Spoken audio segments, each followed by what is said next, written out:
బిడ్డలారా, ఒకసారి మిమ్మల్ని అడుగుతా, ఉదయం లేవటంతో కనీసం ఒక అర్ధగంట అయినా ప్రతి అరుణోదయపు దినాన ప్రార్థించే అలవాటు నీకుందా? లేదు అన్నావంటే నేను చెప్పించట్లా, నీ కుటుంబం నిలవబడదాం, నీ భవిష్యత్తు నిలవబడదాం. ఉద్యోగం ఉండొచ్చు, ఆదాయం ఉండొచ్చు, ఆస్తిపాస్తులు ఉండొచ్చు, ఇసుక మీద నీ ఇంటిని కట్టుకుంటున్నావు అన్నది మర్చిపోకండి.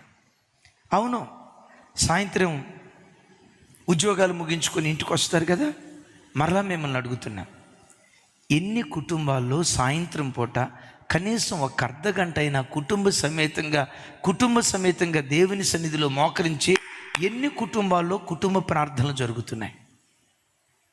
ఎంతమంది ధైర్యంగా ఎంతమంది ధైర్యంగా నేను కుటుంబ ప్రార్థనలో కూర్చుంటానయ్యా, ప్రతిరోజు సాయంత్రం పూట నా కుటుంబంలో కుటుంబ ఆరాధన జరుగుతుందయ్యా, ఎంతమంది ఈ మాట చెప్పగలరు? చెల్లి, నా వైపు చూడు, నీ ఇంట్లో కుటుంబ ప్రార్థన జరగట్లేదా? నేను చెప్పించట్లేదు, నా పిల్లల మీద కుటుంబ ప్రార్థన జరగట్లేదా? మీ ఇల్లు నిలవబడదాం,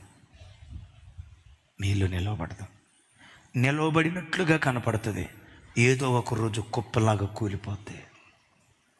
మీ భార్యాభర్తల మధ్యలో సంబంధాలు సరిగ్గా ఉండవు, ఏదో పేరుకు భార్యాభర్తలుగా కలిసినట్లుంటారు, ఏదో పేరుకు తండ్రి కొడుకుల్లాగా కలిసి ఒక ఇంట్లో ఉంటారు. కొంతకాలమే ఆ ఇల్లు నిలవబడిద్ది, కానీ ఒక శోధన కాలం వచ్చినప్పుడు నీ ఇల్లు కుప్పలాగా కూలిపోయే ప్రమాదం ఉంది, జాగ్రత్త. అందుకనే సామెతల గ్రంథంలో చక్కటి మాట రాసింది, చూడండి ఆ మాట. సుడిగాలి వేచగా భక్తిహీనుడు లేకపోవును, నీతిమంతుడు నిత్యము నిలుచు కట్టడము వలె ఉన్నాడు. సుడిగాలి వేచగా, సినిమా గాలి వేచగా,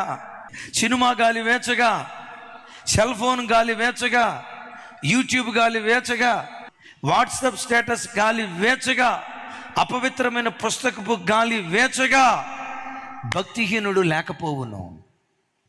ఎన్ని గాలులు వీచినా నీతిమంతుడు నిత్యము నిలుచు కట్టడం వలె ఉంటాడు. సాయంత్రం కుటుంబ సమేతంగా కూర్చొని దేవుని సన్నిధిలో కుటుంబ ఆరాధన చేసుకుంటున్నారంటే మీరు భక్తి కలిగిన ప్రజలు.